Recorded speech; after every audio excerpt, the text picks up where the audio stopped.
오늘 아침 뉴스 연구소. 오늘 아침 뉴스의 맥을 짚어드리는 시간 뉴스연구소. 오늘도 두 분의 연구위원 함께합니다. CBS 조태임 기자, 뉴스톱 김준일 대표, 어서 오십시오. 안녕하세요. 예, 그 미국의 중간선거 소식은 잠시 후에 미국 연결했을 때 좀 자세히 듣기로 하고, 우리는 다른 이슈부터 가죠. 네, MBC 기자는 전용기 탑승 불가. 이게 이제 밤사이 들어온 소식부터 지금 전해주시는 건데, 네, 대통령이 내일 동남아 순방을 가잖아요. 네, 맞습니다. 동남아 네. 순방길에 오르는데 그 전용기에 태울 기자들 네, 중에 MBC는 배제라고 네, 네. 어제 밤에 통보를 했다는 어제 거예요? 저녁 한 9시쯤 통보를 했는데 이게 순방 출국 이틀 앞두고 통보가 내려진 거예요. 그래서 대통령실 통보 내용에 따르면 이 전용기 탑승은 외교 안보 이슈와 관련해 취재 편의를 제공해오던 것으로 최근 MBC의 외교 관련 왜곡 편파 보도가 반복된 점을 고려해 취재 편의를 제공하지 않기로 했다. 이건데 아무래도 그 바이든 날리면 요 논란 때문이 아닐까 싶은데요. 이에 대해 MBC는 이번 조치는 언론의 취재를 명백히 제약하는 행위다. 전용기 탑승을 불허할 경우 MBC는 대체 항공수단을 통해서라도 반드시 현장에서 취재 활동을 할 것이다. 이런 입장을 밝혔습니다. 예.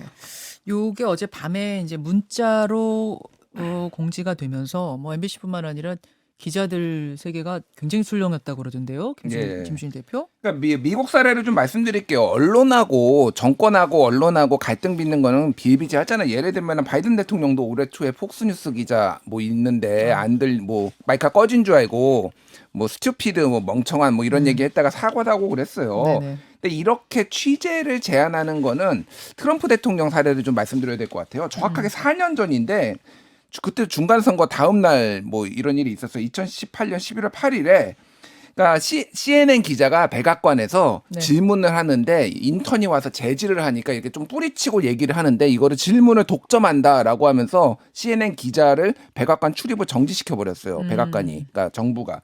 그러니까 바로 소송에 들어갔습니다. CNN 이건 수정헌법 1호 위반이다. 그래서 좀 공교로운 게 그때 1차 세계대전 종전 100주년 기념식이 있었는데 네. 보통은 이제 전용기 타고 가거든요. CNN 기자만 민항기 타고 따로 취재하러 갔어요. 이때. 그래서 이제 이런 과정이 있었는데 그때 당시에 언론들이 미국의 언론들이 다 CNN을 지지한다. 심지어 이제 뭐 폭스뉴스 가장 보수 매체인 폭스뉴스는 예. 사장까지 나와가지고 성명해서 CNN 지지한다 이렇게 되고 법원이 명령으로 출입증이 복구됐어요. 11월 16일에 뭐 이런 일주일 정도의 이제 과정이 있었습니다. 이거는 뭐 청와대인가 대통령실 출입을 막은 건 아니고 그러니까 그 정도급은 아니지만 그 아래 단계 정도 되는 것 같은데. 그러니까 좀 이게 이제 상식적이지 않다라는 거죠. 그러니까 특히 이게 정무적으로도 좀 비정상적인 게 바이든 날리면 이 얘기가 이제 다 가라앉았는데 여론이 안 좋은데 이거를 굳이 다시 이렇게 MBC 못하게 취재를 못하게 하면은 이게 다시 나오는 거잖아요. 잊고 있었던 잊혀져 가던 이슈가 다시 수면 위로 올라온다 이 말씀이시죠? 그렇죠. 그러니까 MBC가 싫은 건 알겠는데 이렇게 하는 게 정말로 본인들은 그러니까 정권에 도움이 되느냐 그리고 이게 언론 자유 논란이 안 벌어지겠냐. 예를 들면 문재인 정부 때 TV조선 출입 막았으면 어떻게 됐겠습니까? 그러니까 정무적으로도 그렇고 언론 자유도를 막는 것도 그렇고 전체적으로 좀 잘못된 결정이다 이렇게 봐야 될 것 같습니다. 굉장히 긴 메시지였던데 제가 조금 더 자세하게 지금 보니까 MBC가 지난 뉴욕 방문 때 자막 조작, 우방국과의 갈등 조장 시도, 대역임을 고려하지 않은 왜곡 편파 방송 등 일련의 사태에 대해 어떠한 시정 조치도 하지 않은 상태이기 때문이다. 뭐 이렇게 쭉. 그러니까 여기 보면은 자막 조작이 이제 바이든 날리면 그 이야기가 되는 거네요. 그러니까 굉장히 구체적으로 좀 적시를 했네요. 네, 그 네, 이유들에 네, 대해서. 네. 자, 이게 이제 밤사이 들어온 속보고 지금 뭐 MBC 쪽 입장이 나온 건 아니어서 저희가 또 들어오는 대로 속보는 전하기로 하고 2부에서 인터뷰로 좀 이야기를 더 나눠보도록 하고 다음으로 가죠. 네. 그 더불어민주당이 이제 그 야3당 이태원 참사 관련해 국정조사 요구서를 제출했습니다. 그러니까 국민의힘은 빠졌고요. 민주당, 정의당, 기본소득당이 이렇게 참여를 한 건데요. 네. 요구서에는 뭐 야3당 의원들 포함 그리고 무소속 의원까지 해서 181명이 서명을 했습니다. 국정조사를 통해 이태원 참사 발생의 직간접 원인을 밝히고 이제 책임 소재를 규명하겠다는 건데요. 근데 이 국정조사 요구서에는 지금 여당과 대통령실이 반발하고 있는 내용, 그러니까 예를 들면 뭐 대통령실 용산 이전으로 경호일 인력이 과다하게 소요됐다. 또 마약 범죄 단속에 집중하느라 질서 유지 업무가 소홀했다. 이런 점들도 적혀 있습니다. 네. 조사 범위는 이제 관계된 모든 부처들인데 뭐 대통령실, 국무총리실, 행정안전부, 보건복지부, 서울시 용산구, 경찰청, 소방청 등이 포함됐습니다. 야3당은 오늘 본회의에 이제 국정조사 요구서를 보고한 뒤 조사위원회를 꾸려 조사계획서를 마련하고 이제 24일 예정된 본회의에서 이 조사계획서를 통과시킨다는 계획인데요. 예, 예. 여당은 지금 당연히 반대를 하고 있고요. 예. 주호영 원내대표는 국정조사에 참여하지 않겠다고 이렇게 밝혔습니다. 지금 수사가 되고 있기 때문에 국정조사를 하는 건 수사에 방해된다. 이건 어떤 정치적 의도가 있는 거다. 이렇게 주장을 하고 있는데요.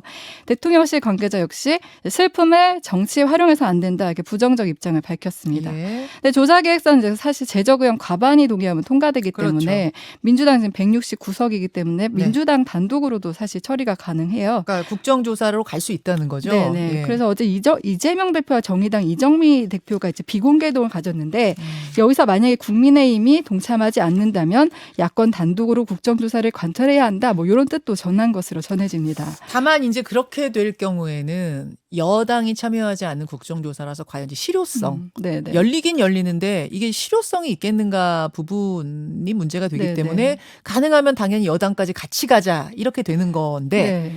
자 김준일 대표 예. 여당 국민의힘이 끝까지 참여를 안 할까요? 혹시 한 변화의 가능성도 있다고 보세요? 일단 오늘 이제 본회의를 보고하는데 실제 본회의의 처리 방침은 24일이니까 딱 2주 후에 하는 거예요. 네. 2주 동안 협상하겠다. 일단 시간을 많이 여유 있게 넉넉하게 준 거죠. 2주. 예. 그래서 국민의힘 입장은 굉장히 이제 어렵습니다. 왜냐하면은 주호영 원내대표는 어쨌든 국정조사에 응하지 않겠다라고 일단 어제 얘기는 했는데 예. 전체적인 기류를 보면은 이게 국감하고 비슷한 거예요.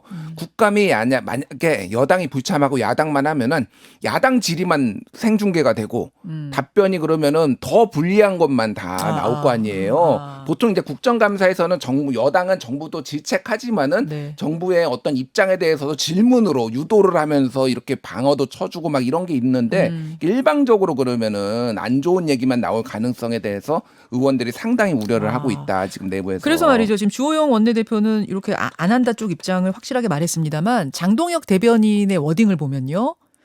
현재는 안 한다는 방침이다. 뭐 이런 식으로. 아직까지는 안 한다는 방침이다. 뉘앙스를 보면 지금은 안 한다는 방침이지만 계속 안 한다는 방침은 아닐 수도 있다라는 뉘앙스를 살짝 남겨요. 기자들 네. 눈으로 보기에는 그런 게 좀 보이더라고요. 박정아 대변인도 어제 의원들 의견 수렴 과정을 거쳐야 할 사안이다라고 얘기를 해서 일단 내용을 좀 보고 예. 이제 돼야 될 것 같고 다만 이게 대통령실이 들어가다 보니까 이게 상당히 부담이에요. 그렇죠. 그 부분 이제 어떻게 할 것이냐 조금 이래저래 약간 고민이 좀 깊어질 것 같습니다. 그래요. 그 윤 대통령 취임 6개월을 맞아서 여론조사들도 여러 개가 실시가 됐더라고요. 조태임 기자. 네, 그 KBS가 한국 리서치를 의뢰해 이제 지난 6일에서 8일 전국 성인 남녀 1,000명을 대상으로 윤 대통령 국정운영 평가를 조사한 결과 잘하고 있다는 응답은 30.1%, 잘못하고 있다는 응답은 64.9%로 집계됐고요. 그 SBS가 또 넥스트 리서치에 의뢰해 이제 지난 7일에서 8일 전국 성인 남녀 1,006명을 상대로 실시한 조사에서는 잘하고 있다는 응답이 28.7%, 못하고 있다는 응답은 63.5%였습니다. 대체로 이제 20%대 후반, 30%대 초반 이렇게 나왔고요. 그리고 이태원 참사에 대한 정부 대응에 대해서는 그 3사 그 여론조사를 보면 대체적으로 한 60%, 70%로 이제 부정적인 평가가 나왔습니다. 예. 윤줄 대표. 예. 지금 이제 20%대 후반에서 30%대 초반까지 각각 다른 기관에서 예. 의뢰해서 다른 기관에서 조사를 한 건데도 저 정도 비슷한 언저리가 나왔네요. 그냥 모든 여론조사가 대충 저 정도 나오거든요. 지금 한 4달째? 예. 그냥 고착화되고 있다. 그러니까 이거를 탈출할 방법이 정부가 있기는 한가. 지금 상황에서는 오히려 진영 결집만 하면은 보수 결집하면 딱 저 정도예요. 중도 다 이탈하고 뭐 진보는 지금 다 반대하고 있고. 그러니까 지금 뭐 MBC 아까 전에 뭐 그런 것도 그러고 전체적으로 보면은 보수 결집에만 신경을 쓰고 있고 참 깝깝한 상황일 것 같아요. 예. 자, 이런 상황에서 어제 이재명 대표의 최측근입니다. 정진상 당대표 정무조정실장이에요. 지금 네. 직책은.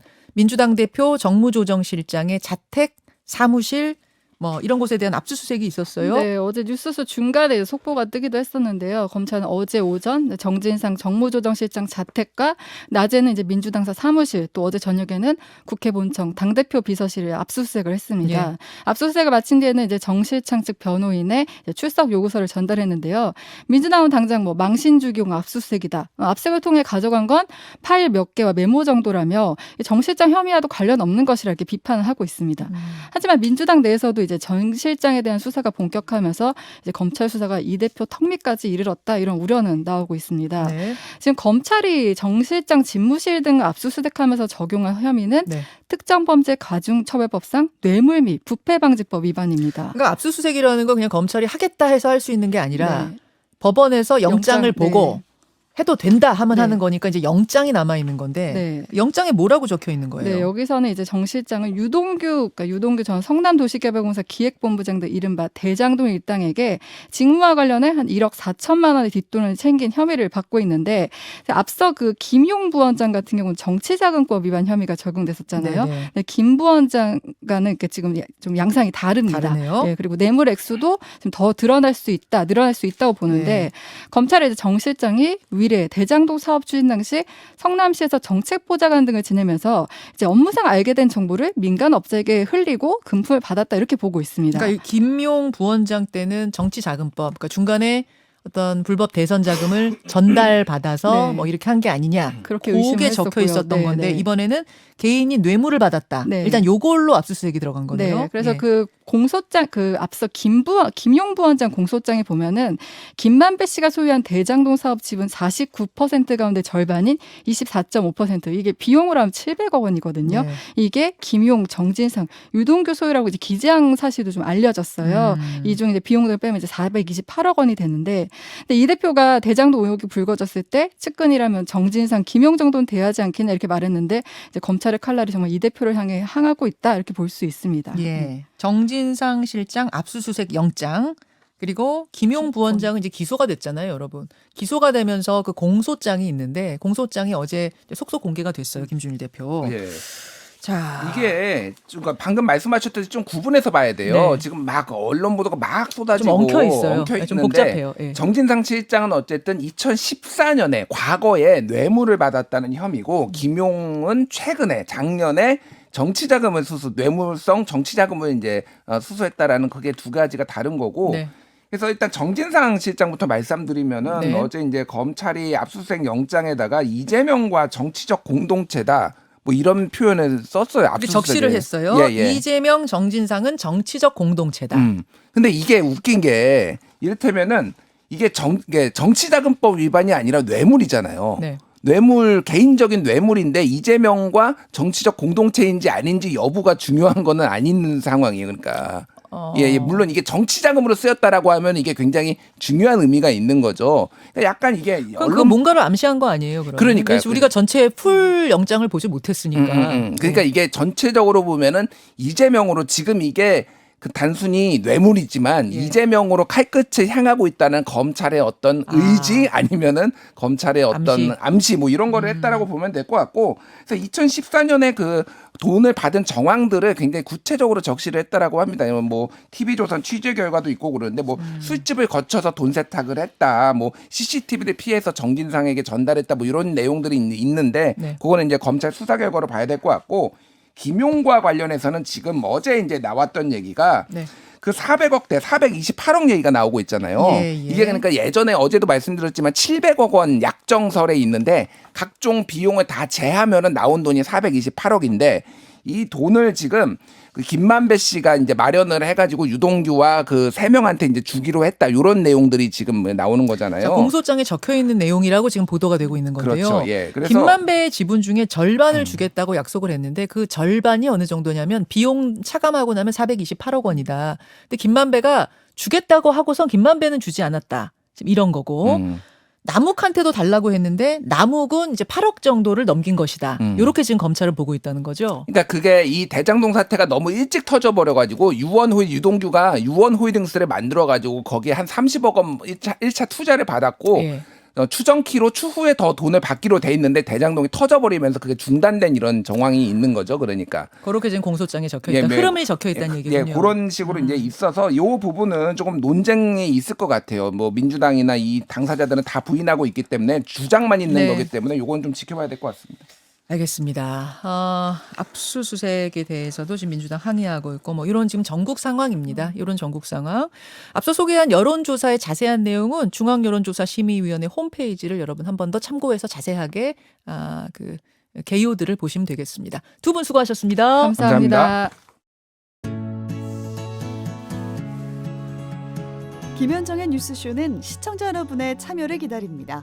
구독과 좋아요, 댓글 잊지 않으셨죠? 알림 설정을 해두시면 평일 아침 7시 20분 실시간 라이브도 참여하실 수 있습니다.